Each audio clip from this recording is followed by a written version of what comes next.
Hey everyone, welcome to On Tap. I'm Chris, and I'm not an expert, just a guy who enjoys good beer. Let's go up to the Arctic Circle, to Iceland, and talk about the Einstok brewery.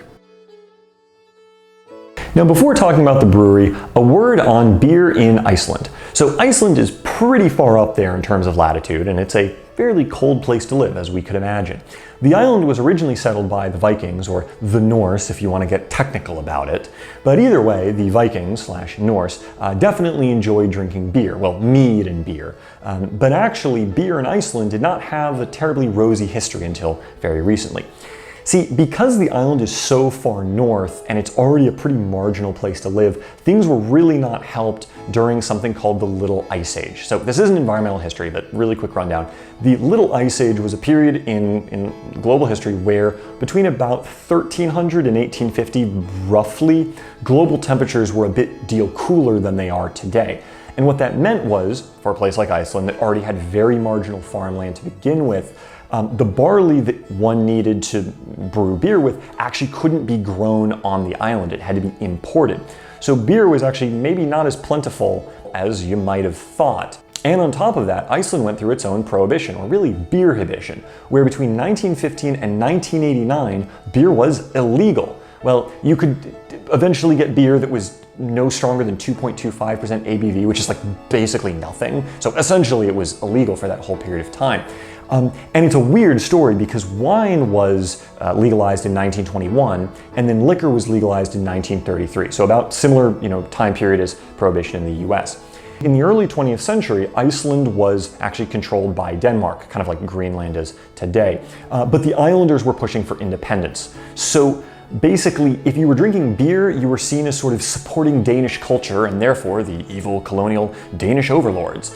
And as a result, beer was sort of put on the chopping block. But beer being beer and people sort of enjoying to drink it, eventually certain enterprising Icelanders started smuggling the beverage into the country, and people would kind of secretly drink beer during covert parties, or at least that's how the story goes. So eventually opinions change, and there was sort of a general coming to the senses whereby beer was made legal again officially on March 1st, 1989, which then incidentally became marked as National Beer Day. So yes, March 1st in Iceland is National Beer Day. Currently, these days, about 62% of all alcoholic beverages consumed in Iceland is beer. Einstok is actually a brewery that was founded by a collection of Americans and Icelanders, making it essentially an Icelandic-American collaboration. The two official founders were a couple of American guys from Southern California, actually, of all places, David Altschuler and Jack Sichterman. And they were looking for craft brewery opportunities in the early 2000s. The late early 2000s, like 2009. And they noticed out of Iceland, there was sort of no beer really being exported in any sense of the word, despite the island having phenomenal water in the form of glacier water. And you need excellent water to make excellent beer. So the two owners raised some money and then partnered with the Icelandic beverage distributor Vilfell, which controlled the Viking brewery, which was, and still is, based in the town of Akureyri, which is only 60 miles south of the Arctic Circle on the island's north shore. Joined by master brewer Baldur Karason, the operation soon began in earnest. And essentially what you had was American capital and leadership partnered with Icelandic brewing skill and production facilities. And the first Einstok beers rolled out in 2011. Einstok, which basically means sort of unique or original, is officially known as Einstok Ölgert, and apologies to Icelanders if I'm butchering that at all. Which basically means sort of the unique brewery or beer company. And actually the word öl, which means beer in the various Scandinavian languages, is where we get the word ale from in English. And yes, it's pronounced, I understand, Einstok, not Einstok or Einstok, which I originally figured from German, but Icelandic is its own thing. So even though the company is only about 11, 12 years old, it's already the largest beverage exporter in Iceland. Though, I mean, at the same time, there's not like a ton of corporate competition up there. The whole country's only got a population of like 375,000 people. Not counting tourists though, of which there are a lot. Since 2011, the company has continually expanded its brewing profile.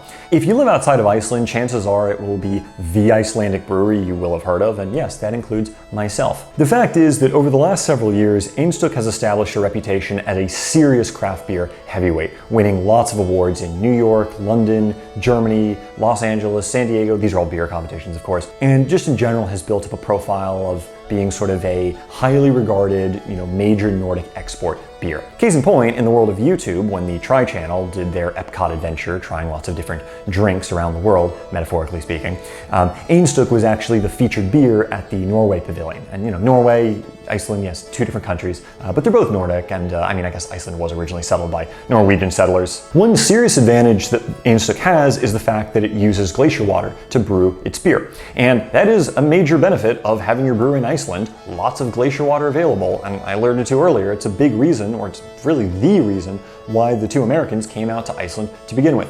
There are a lot of glaciers in Iceland, along with lava fields and volcanoes and general geothermal activity. Actually, about 30% of the country is powered by geothermal energy, more or less. The beer is available in 26 countries worldwide, which includes the US, most of Europe, British Isles, not sure about Canada, China, South Korea, places like that. The company also issues an award called Viking of the Month, as well as a Viking of the Year award. And of course, upon learning about that, I'm trying to figure out how I get on that list. Maybe I can go to Iceland and ask them very nicely. Plus, while I'm in Iceland, I could always try Hakarl. Yeah, link down below, that's all I'm gonna say. But if you're into strange foods, Hakarl might be for you. But just in general, from being on the website, I got the sense that the brewers have a pretty good sense of humor. So Einstok has a pretty solid lineup, and today we'll be trying 5 of their core beers. White Ale.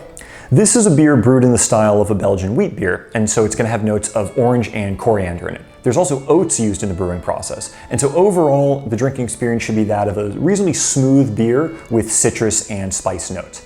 Also, from anecdotal evidence, it seems like this might be their most popular variety, but I can't officially confirm that. Arctic Lager. Yes, this is a lager, but it's a lager that uses Citra Cryo hops. Basically, these are hops that are cryogenically processed at extremely low temperatures, which basically brings out much sort of stronger citrus and hoppy notes. The result is a beer that is very sort of clean and crisp, like a lager, but also which has some of those sort of more citrusy and hoppier notes one would associate with something like an American IPA, or just an IPA in general. Arctic Pale Ale. This is described as a merging of sort of European brewing traditions with the brewing traditions of kind of American hoppier craft beer. So this beer is brewed with multiple types of hops, both German and American hops, multiple strains of malt, and there should also be some toffee flavors. Wee Heavy. So this is an Icelandic take on a traditional Scottish style of beer.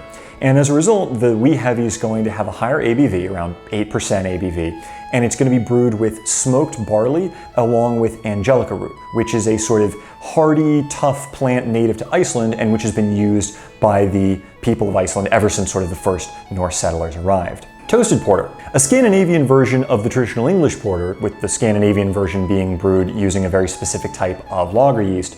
The presence of roast coffee and chocolate malt in the brewing process is going to give the toasted porter sort of a series of very bold, heavy notes, but it will also have sort of a smooth, crisp body. Let's get into tasting. First up, we have the Einstok Icelandic White Ale. Also, I didn't talk about this in the video, but the logo, very nice, in Viking with the horns and the helmets. Not entirely historically accurate, but for the purposes of a good logo, I think it really pops. So let's give this a try. Yeah, fairly pale, sort of light straw, yellow color. I can smell the citrusy orange. It's a nice beer. It's very smooth, but it's got this really nice sort of citrusy orange note kind of woven into the upper part of it. I really like the body, I really like the smoothness of the beer, and I like the subtle but very placeable citrusy orange note to it. It makes it a very, very refreshing beer. This does the job. This is a perfectly good Belgian style ale. Yeah, sort of a semi-sweet orange zest to it that's worked into a very, very smooth, malty body. There's nothing that's really popping. Right? There isn't sort of like a bright, spicy, sometimes they're almost like peppery flavors in certain Belgian ales. There's not really any of this. It's much more of a sort of a smooth, very semi-sweet sort of orange, citrusy summer drink. Next up, we have Einstok Icelandic Arctic Lager. Also on the can here, there's sort of a very sort of modern style I would almost describe it as, it's not cubist, but it's sort of, you know, based on triangles. I'm sure art experts could tell me what kind of style of art this is, but it's the Einstok Viking. Let's crack this open, see how this tastes. If I were doing a blind taste test and you gave this to me and said, what style of beer do you think this is? Honestly, I would tell you this is probably a very, very mild IPA. Those Citra Cryo hops are really coming through. They've really done the job. This does have the crispness and the cleanness of a lager. Some IPAs, they can get a little on the heavier side. Not like heavy like a stout or a porter, but there's a bit more just kind of strength to the body, versus lagers are going to be sort of, you know, lighter, cleaner, crisper kinds of beers.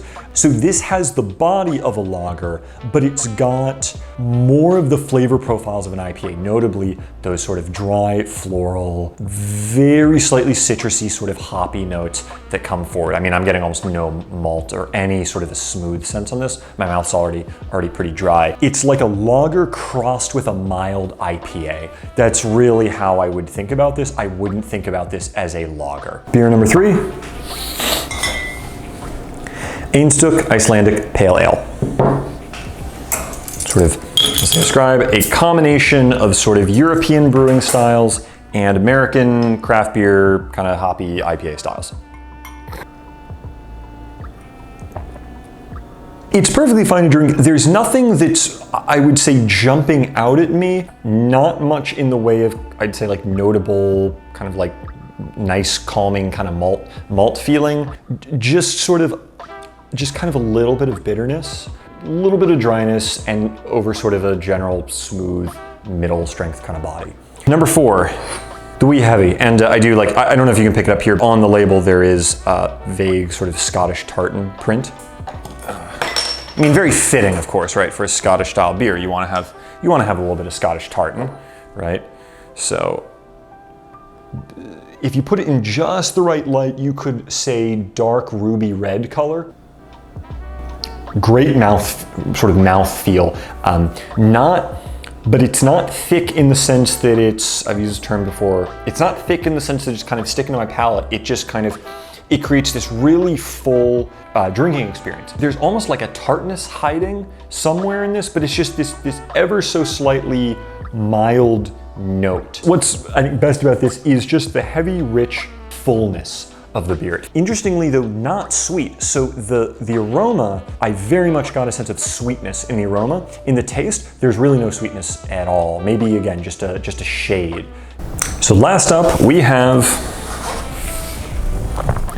the Toasted Porter. Let's crack it open. Very nice. That's nice. That's very good. It's interesting, when I was reading about the description of a porter being crisp, but the interesting thing is that's how I would describe this. There is a little bit of sort of a bite to it. But I wouldn't say I'm getting a terrible sense of coffee out of it, but I'm not tasting coffee specifically. I'm just getting sort of dryness and then really again, that chocolate malt flavor of semi-sweet, kind of chocolatey, you know, but grain based. The thing about this that I will note, and this is maybe just a preference of mine, is the body on this, I feel it could maybe be slightly heavier. Right now, this feels like, and I get that all stouts and porters, they don't need to have these, you know, kind of heavy, you know, rich, you know, Guinness type bodies.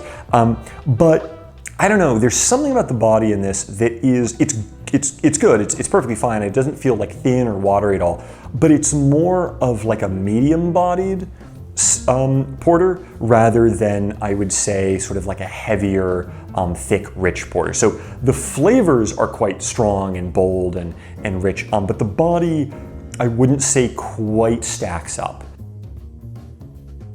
Having tried the 5 Einstok beers, this is my final ranking. And I will admit, the beers are, in the main, very good. So in last place, we have the Arctic Pale Ale. This beer is, in the scheme of regular beers, perfectly fine. It's not a bad beer in any sense of the word. There's nothing unpleasant about it. It's got a perfectly good body.